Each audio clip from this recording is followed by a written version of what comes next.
Hey folks, welcome to Black Gumbo Southern Gardening. Glad you're here. Going to check up on our progress of our spring starts and sow some more seeds today.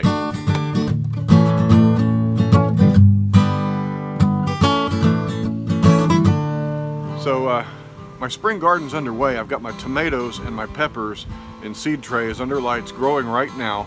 And I had a bit of a catastrophe that I mentioned in my last video, but I'll show you those seed trays today and how they're kind of recovering a bit.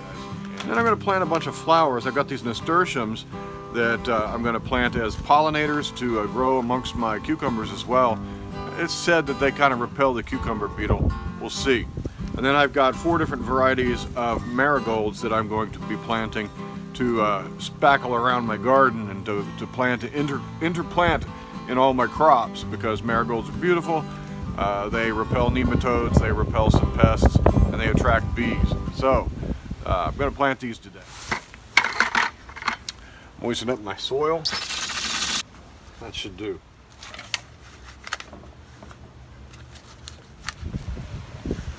When you're loading up cells for your seed starting, you want to make sure you get it packed in there pretty good. You want this plug to be firm so that you can pull it out. I'm using these smaller 12 by 12 trays because they fit my old Jiffy seed cells, and they also fit under my lights in the space that I have available. I've got 2 very large PropTech trays in there, and they're taking up all my space, so I can only get a little bit more under the lights, and these 2 trays I'll probably be able to find room for.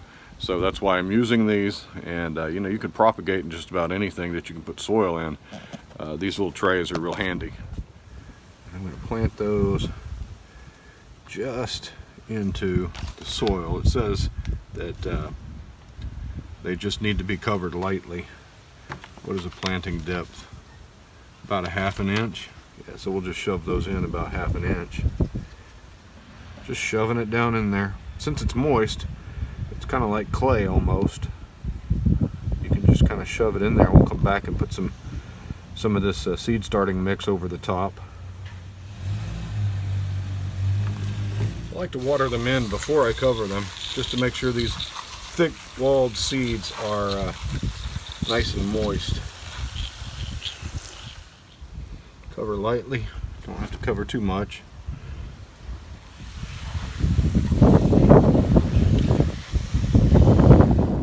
I'm putting 3 marigolds per cell, mainly because I generally have trouble sprouting marigolds, and I don't know why.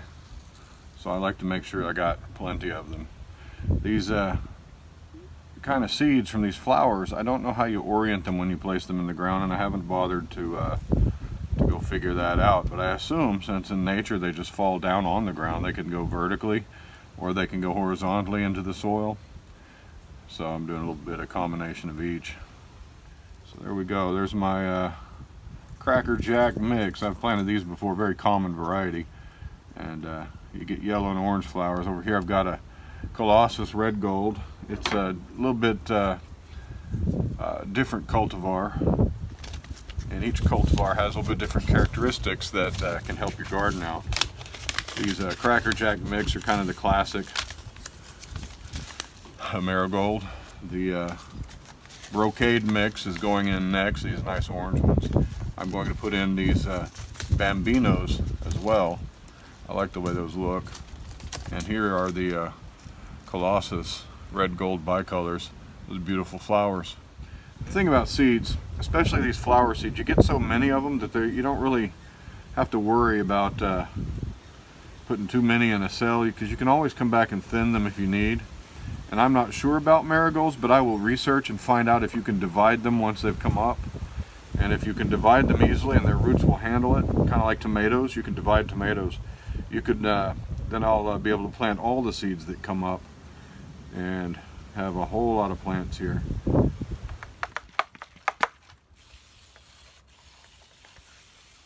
I will place this guy in here. Second tray, just perfect. There's the peppers, they're doing just fine. Here are some tomatoes, they're doing just fine.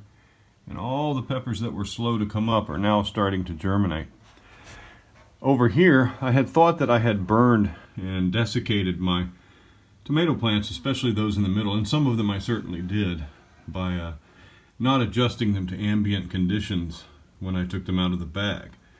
But there were plenty of seeds still to germinate in that middle section, and some of those are now coming up. So you don't need to have a humidity bag or a humidity dome, but it helps, especially if you're just trying to figure out your moisture system. And this is a new area for me, so I wanted to make sure that I wasn't going to dry anything out. So yeah, look at all these tomatoes coming up. I'm going to need to thin those out, and the sooner you thin, the easier and the better it is.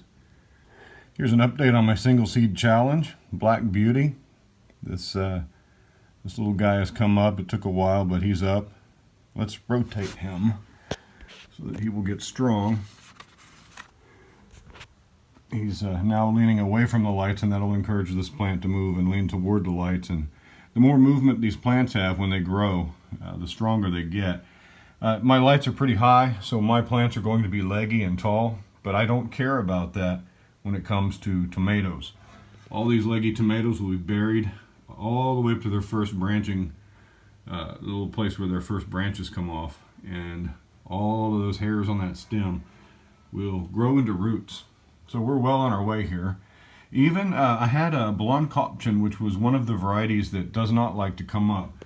It was this blank row here, and I see I've got two of them. They take a while. There's maybe a third one coming up. They take a while, but now they're coming up, so I'm in good shape. I really feel blessed that I have so many tomato plants now coming up. We're going to be into some wild tomatoes. So I planted some marigolds, 4 different kinds of marigolds. And marigolds serve double purpose. They are repellent plants that repel certain pests.